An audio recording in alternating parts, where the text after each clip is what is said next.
Ternyata bukan hanya Imam Mashkur yang diculik dan dianiaya oleh anggota Pas Pampres Riswandi Manik dan 2 oknum TNI lainnya. Pomdam Jaya mendapati ada satu lagi korban yang hampir bernasib sama dengan Imam Mashkur.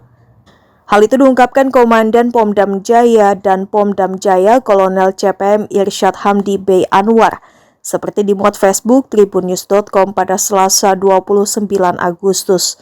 Irsyad mengatakan bahwa ketiga pelaku berasal dari satu angkatan yang sama dan memiliki latar belakang berasal dari Aceh. Saat di Jakarta, para pelaku melakukan penculikan dan kekerasan secara terencana.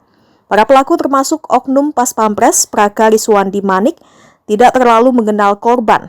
Namun para pelaku hanya tahu bahwa korban berasal dari komunitas orang Aceh dan berprofesi sebagai penjual kosmetik. Irsyad pun mengaku belum bisa merinci apa motif dari pelaku menculik korban.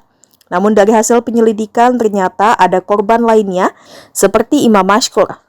Meski begitu, korban lainnya dibuang di sekitar tol Cikeas lantaran mengalami sesak nafas. Pelaku panik dan membuang korban di pinggir tol.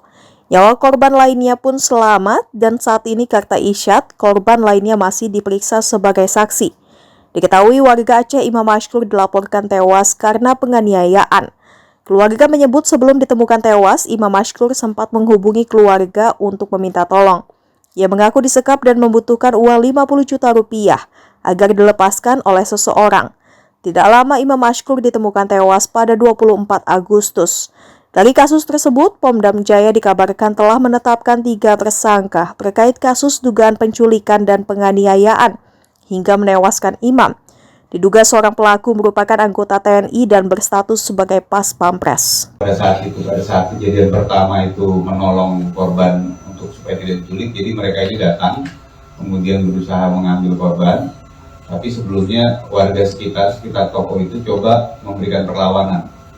Nah, itu ada 3 orang yang kita periksa, keluarganya, kemudian saksi-saksi lain yang dalam proses penculikan dan pemerasan ini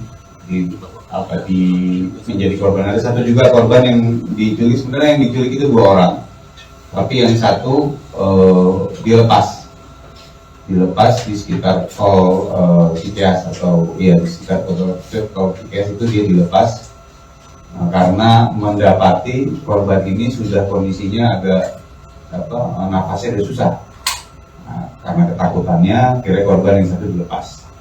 Nah itu juga kita periksa sebagai saksi. Korban yang satu ini yang fotonya sempat viral itu Pak, yang undangnya banyak. Itu bukan. Itu hoax. Itu tidak ada kaitannya dengan kejadian ini. Oh berarti yang video viral jadi konfirmasi bahwa yang undangnya di cuti itu bukan korban ya? Bukan. Itu bukan salah satu dari saksi maupun korban. Boleh minta foto-foto tersangkanya nggak? Bisa.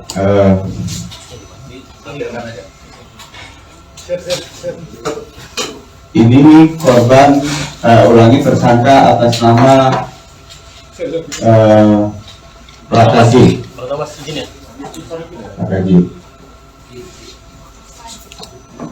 Ini proses pemeriksaannya. Ini pemeriksaan Praka RM.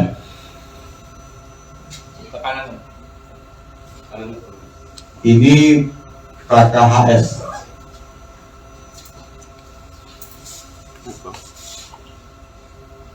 Ini Praka RM.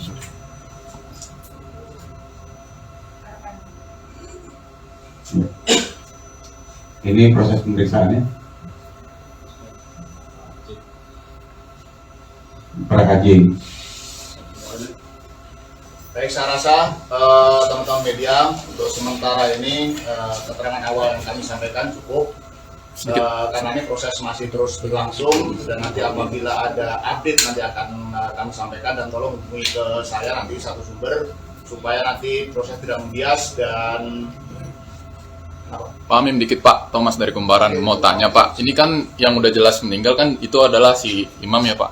Nah dari hasil visum sementara itu kan tadi Bapak bilang kan dari video viralnya itu ternyata itu hoax ya Pak. Nah berarti itu para korban ini diapain gitu sama para pelaku ini gitu. Terus hasil visumnya itu seperti apa gitu Pak? Boleh diperjelas? Jadi perlu saya sampaikan. Izin Pak, speakernya Pak.